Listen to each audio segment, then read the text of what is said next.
Okay, guys, so this slide, this format is for people in my in-class section. I know this is people here from my online section. I'll put this with you. You guys are examining on Tuesday. Also, which number of parts you choose is different than your testing skills. Okay, so final exam for the in-class section is 3 to 5 p.m. Thursday next week. Okay, the first part on substance part 3 you have to do. You'll have to develop this 14, hopefully all by then a little bit to begin for your new stuff. And then part 2 you pick 3 out of 5 every test will have all sections. And you pick 3 of the sections to do. If you're doing it and you find one of the sections is 7 before you don't consider very well and instead of a time you can do an extra section. By the time I'll grade it, you'll be ready to do. All right, so I'm going to move very quickly through the material. I'm trying to record this, so I'll try and stay up here as much as I can. I don't know whether it'll work because we got all this volume here, but some people ask for a recording. All right, so chapter 1 was pretty easy stuff. The concepts were significant figures. So you need to know how many significant figures you should keep on your problems. You should be able to write numbers in scientific notation and translate numbers in scientific notation. You should know what the 3 base units are, so length, time, and mass, that they're meters, seconds, kilograms.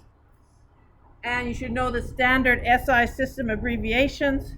So just a reminder, those ones that I have there in red, those are the ones that you'll be expected to know. So if I give you a conversion, ask you how many micrometers there are in a kilometer, you should know what those abbreviations stand for, so you wouldn't get those on the equation sheet.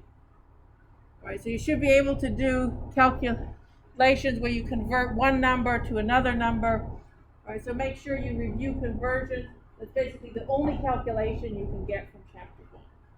But is there anything in chapter 1 that anybody wants me to spend more time on?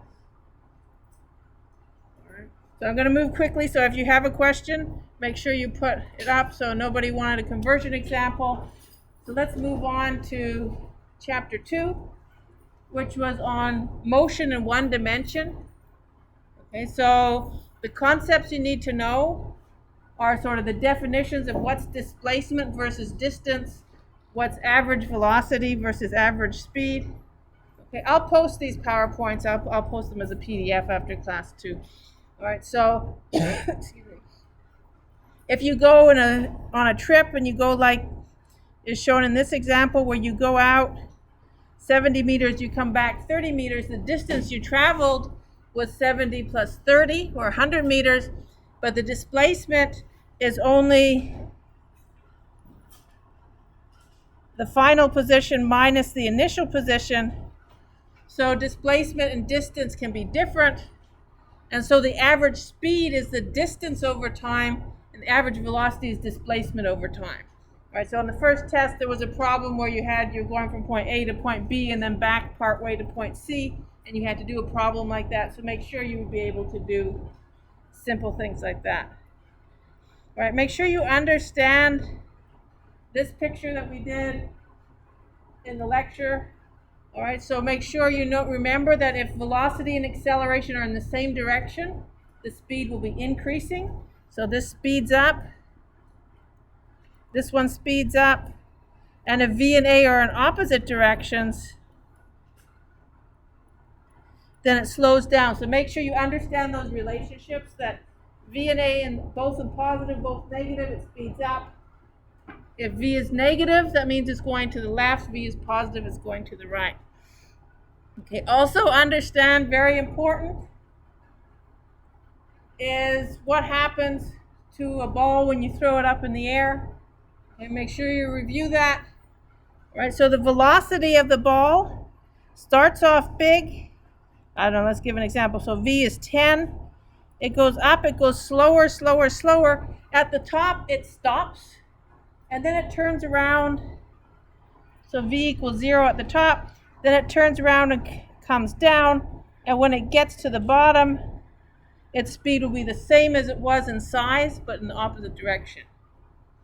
Okay, what happens to The acceleration, well, the acceleration of the ball is only due to gravity, right? And gravity doesn't shut off, gravity doesn't change. When you throw a ball in the air, the earth doesn't care, right? So whatever's happening with that ball, the acceleration is always 9.8 meters per second squared, and it's always straight down. Okay, anybody need more time on that? Okay.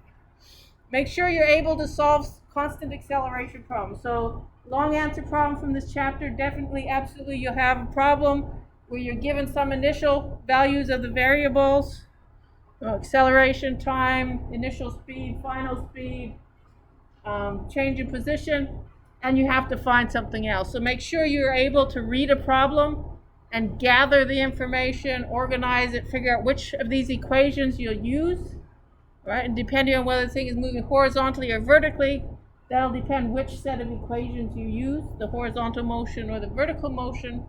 For vertical motion, the problems are a little bit simpler because A is always equal to minus G. So you'd never have to solve for acceleration. Okay, so make sure you're able to solve problems like that. And a good review is go back and look at, in Module 2, we had that kinematics activity you did in class where you dragged the variables into the different boxes. Go back and review that because that's good for you for gathering the information, organizing it.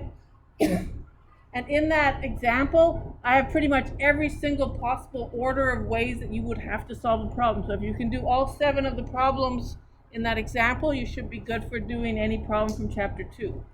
All right, I also have the solutions worked out and posted for those problems, so you can review that too for actually putting the numbers in. So the actual animation interactive activity is just for gathering and organizing, but I also have the analyzing part of it as well. Okay, does anybody need me to do an example from chapter 2? All right, chapter 3, what did we do? Chapter 3 was sort of 2 parts. One was vectors, because we're talking about motion in 2 dimensions and 3 dimensions. So we need to be able to talk about displacement and velocity and acceleration in different dimensions.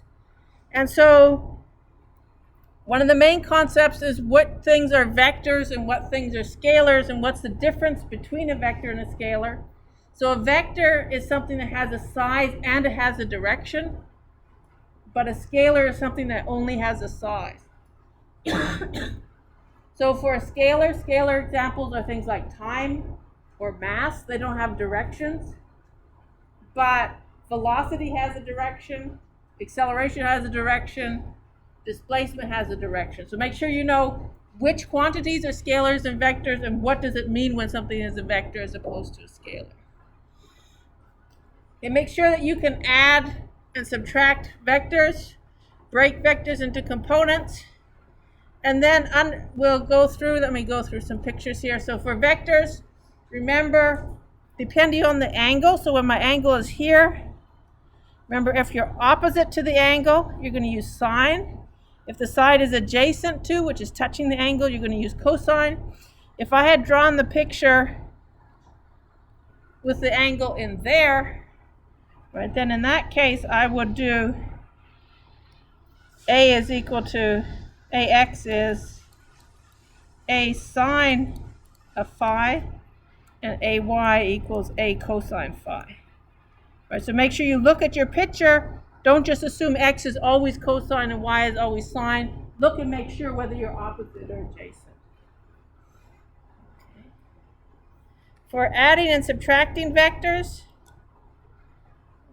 when you add and subtract vectors, the X component is just the sum of the X components of the vectors that you're adding, or if you're subtracting, it's the difference. All right, same thing for the Y component. And then once you have the components, you can get the magnitude of your vector using Pythagoras theorem. So the total x squared plus the total y squared. And you get the direction by doing tan theta is the y component over the x component. All right, so if I had let's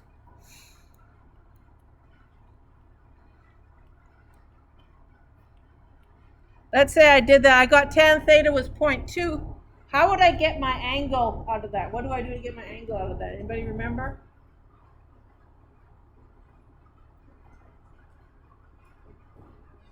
Yeah, inverse tan. So make sure you do that. That's not your final step. You're going to do inverse tan to give you the angle. And remember to draw a picture always and figure out which quadrant you're in. So you know when you get a number, if your calculator gives you 30 degrees, you got to know whether that is that 30 degrees here, is that 30 degrees here, so you can express the number properly. Okay. Anybody need an example of anything with vectors? Okay.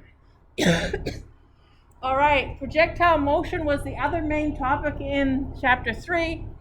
And for projectile motion, it's a combination of motion horizontally, and the horizontal motion has no acceleration. So whatever speed you launch it at horizontally, that speed always stays the same. So if you look at the length of that horizontal vector,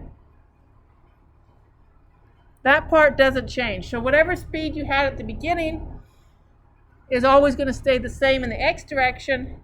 In the y direction, the velocity is accelerated by gravity. So it goes up, the y velocity goes to 0 at the top, and then it flips around and goes down. Okay, so again, make sure you remember acceleration is 0 in the x direction, minus g in the y direction, and the acceleration never changes, right? So when you're at the top,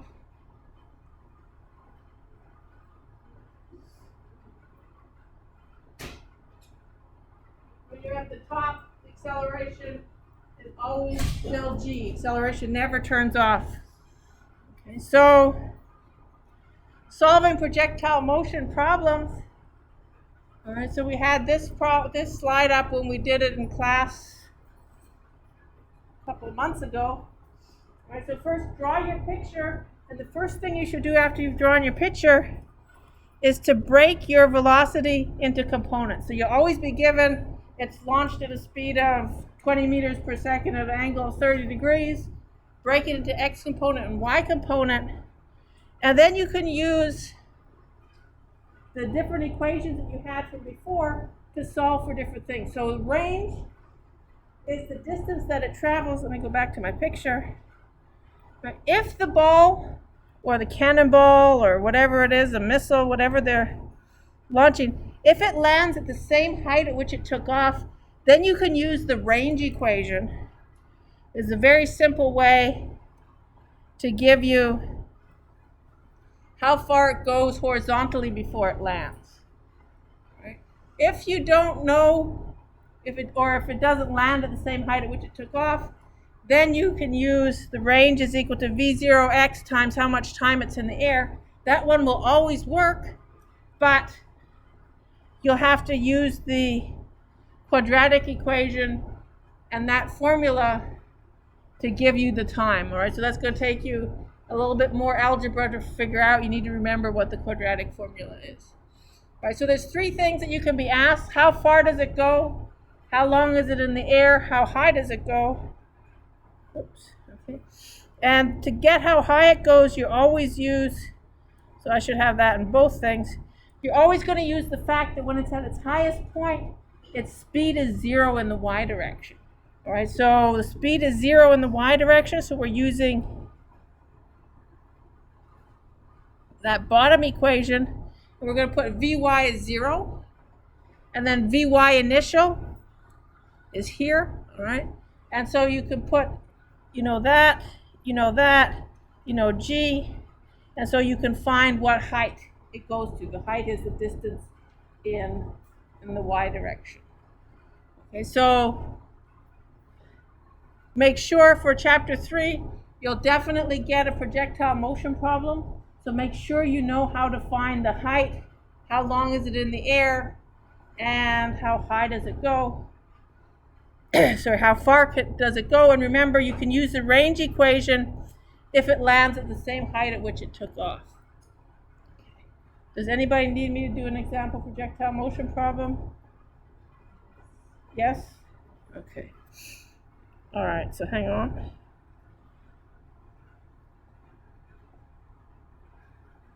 I thought I'd put in an extra slide for that case, but I didn't. All right, so let me make up a problem. I don't know. a ball is launched at a speed of 10 meters per second at an angle of 30 degrees. Okay, so I'm making easy numbers for me to do, okay? And I want to know how far, how high,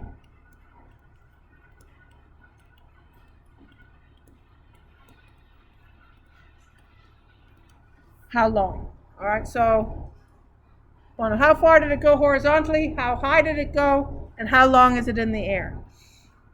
All right, so the first thing in my rule was draw a picture. All right, and since it didn't say any different, I can assume that it lands at the same height it took off. If I said that, you throw a ball from the top of a cliff and it lands on the ground 50 meters below, then you have to assume it lands at a different height. So here's my picture. I've got V0, the initial speed is 10 meters per second at an angle of 30 degrees. All right, so what are my equations?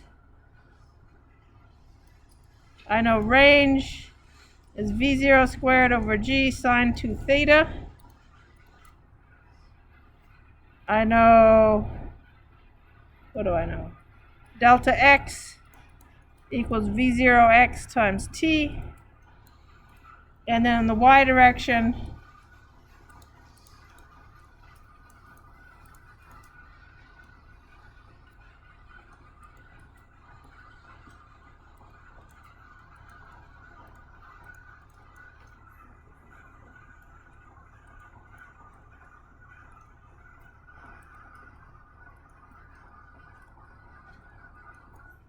okay, so those are all my equations.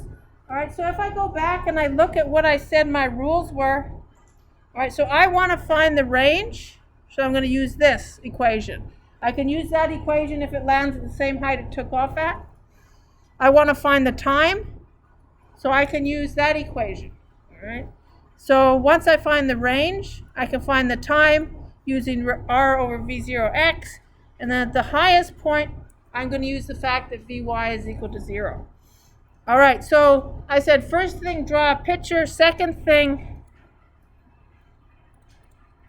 find the initial speed in each direction. So V0y and V0x. Let me draw a little triangle over here. So here's my V0.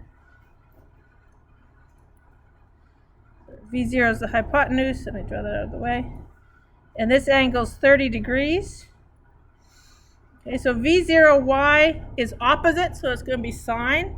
And the V0x, which is the horizontal side, is adjacent, so that's going to be the cosine. Okay, so V0y is going to be 10 times the sine of 30.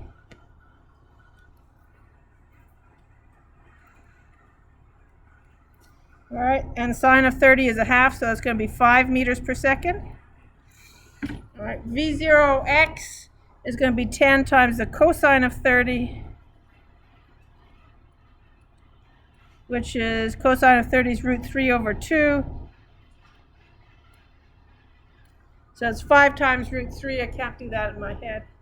All right, so we'll have to do some math as we go along. All right, so first thing is how far? How far? I'm going to use that range equation because it lands at the same height. So it's V0 squared over G sine of 2 theta. All right, so V0 is 10. All right, so you put in your whole speed. You don't put in the x component, you put in the whole speed. Divided by G, which is 9.8. All right, and then the next biggest mistake students make is I'm doing the sine of 2 theta. A lot of students, when they put in their calculator, they do the sine of 2 times the angle theta. You want to do the sine of twice the angle. So I want to do the sine of 2 times 30. So I'm going to do the sine of 60. All right, sine of 60 is root 3 over 2. All right, so I've got, let's see, 10 squared over 9.8, so that's about 10 times root 3 over 2. So it's going to be approximately 5 times root 3.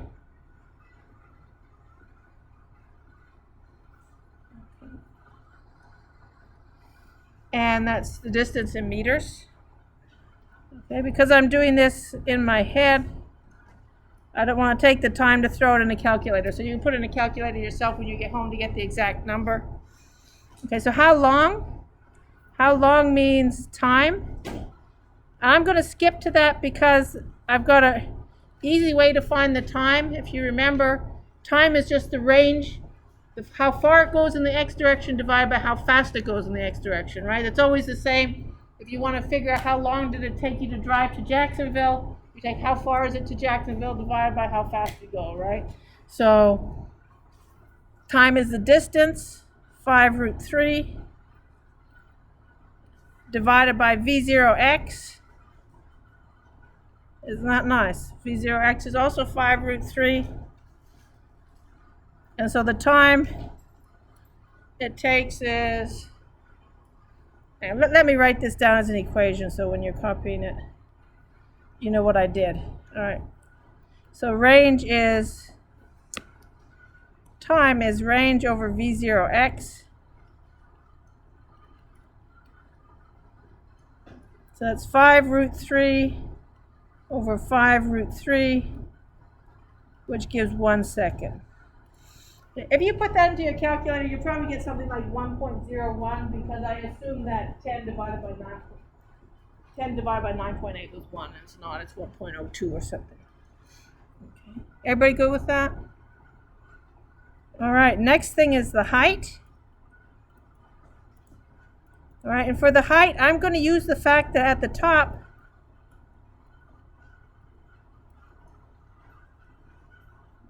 Vy is equal to 0. Okay, so I'm going to use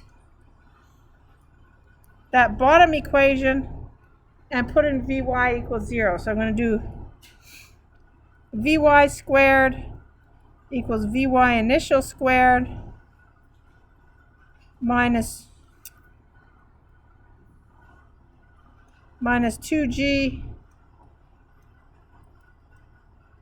times y minus y0, and that's my delta y. That's the height I'm trying to find. So I'm trying to find the thing in the bracket. So let me put in what I know. I know Vy is 0, and I know that my initial speed is 5.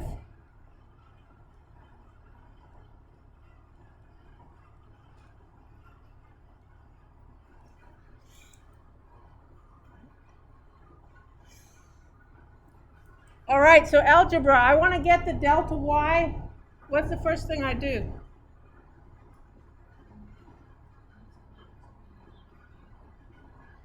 I got to take this the whole term over to the other side. So first of all, I want to isolate that whole term with the delta y and on one side by itself. So I'm going to do 2 times 9.8 delta y is equal to 5 squared, which is 25.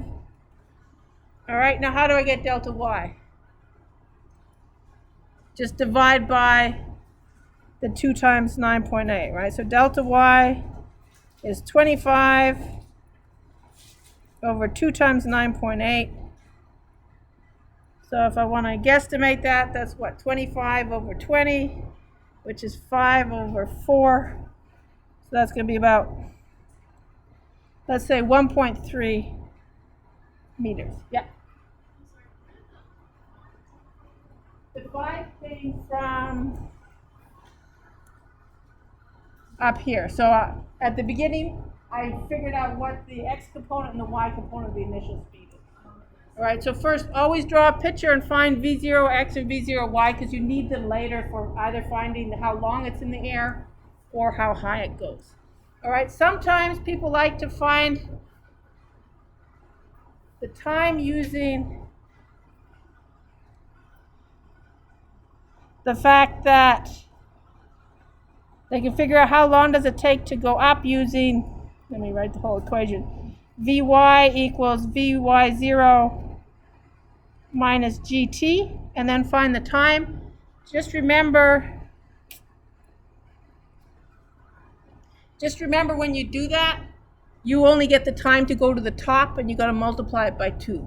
All right, so if you use this equation with 0 equals 5 minus 9.8t, if you solve that, you'll get t as a half. You got to double it to get the whole time to go up and then to come back down again.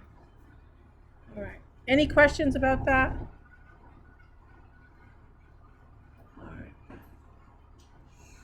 All right, chapter 4, which I think is probably the most hated chapter in the course historically, is forces. All right, so forces, what concepts do you need to know? You need to know Newton's 3 laws, so you need to be able to write them down if I asked you, or give an example of the first law, the second law, third law. Understand action-reaction pairs. So if you push on somebody, they push back on you with equal force. If your car gets hit by a truck going down the highway, you both feel the same force, even though the truck's bigger than you. Right? So forces are equal and opposite. You should know what the standard forces are and be able to draw free body diagrams. Right, so again, I'll post these PowerPoints.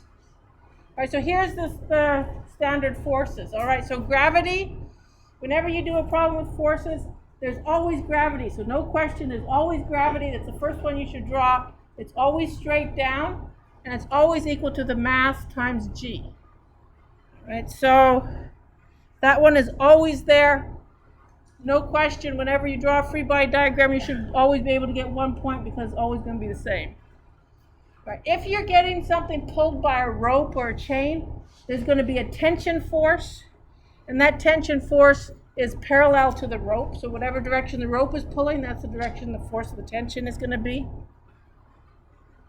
If the object is sitting on a surface, then there's going to be a normal force. So the normal force is always perpendicular to the surface direction.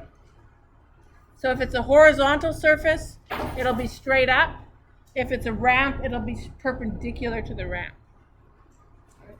If the problem says that there's a rough surface, then there's going to be friction, and the friction is parallel to the surface in the opposite direction that it's going. And if it's moving, then you have the kinetic friction force, which is equal to the coefficient of friction times whatever size your normal force is. So usually if you've got friction, you've got to find the size of the normal force first and then plug it in. Right? And sometimes you might be told that someone's pushing or pulling, and then you have an applied force. So when you draw your free body diagram, you draw your object as a dot, you put in all the arrows for the different forces, and usually you draw an arrow showing which direction is it moving in, if it's accelerating. Okay, so when you solve a problem, draw a picture with your free body diagram. Once you've drawn all the arrows, get a number for each force. And if you have to, if it's at an angle, break it into components. And then solve for the acceleration. So if you look at the examples that are given in class, and for people in my online section, I've got this also posted. There's a table of 12 possible pictures. All right, if you can do all those 12 possible pictures, I've got the solutions for drawing the free body diagrams and solving for numbers. If you can do those 12, you can do anything possible on the exam. And just remember, on the final exam, things tend to be the simpler kind of problems, just because you're getting more material in the short time, right?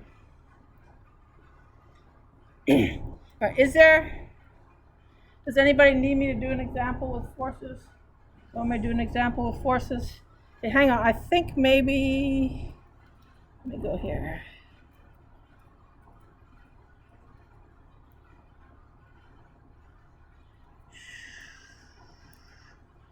Okay, I thought I had one that I could do both, but I don't. Let me throw in a...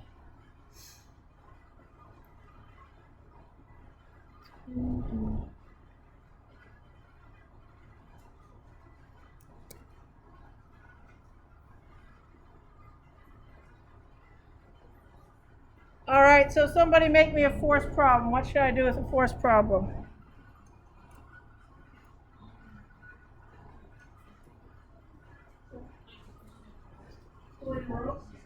So here's my object. I'm pulling on a rope. Let's say I've got friction. So I got friction, I got tension. I don't know, let me say you're pulling like this. Okay. So what forces do you have? First thing is drawing a free body diagram. Always have weight, right? So the first thing I should draw is the force of gravity, mg. All right. Is there a normal force? Yeah, it's sitting on a surface. If it's sitting on a surface, there's a normal force. What direction is the normal force? Perpendicular to the surface, so it's going to be straight up. Is there a tension force? Yes, you got a rope. What direction is it? Same direction as the rope. Is there a friction? Yes. So it's going to be opposite to the direction that it moves. If it's on a surface, it's going to move along the surface. Okay, so what do? I find the total force in the x direction and the total force in the y direction. All right, whenever anything is sitting on a surface, the total force in the y direction is going to be 0. All right, so that's going to be 0. Why is it going to be 0? Because it doesn't jump up off the floor, it doesn't fall through the floor. All right, in the x direction, the forces are always going to add up to the acceleration. All right, so if I look at what I have in the x direction, let me change my color here. In the x direction, I have a component of the tension, and the tension is the only force I'm going to have to break into components, right? Because it's the only one that's at an angle. The other ones are all either straight up and down or straight across. All right, so in the x direction, I've got Tx forward minus the force of friction backwards. Okay. In the y direction, I've got the normal force up. I got the weight down, and I've got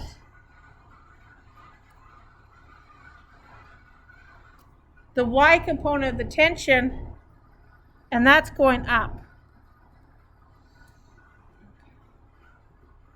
All right, so usually in the problem, you'd probably be told that you're pulling with, I don't know, let me use some numbers.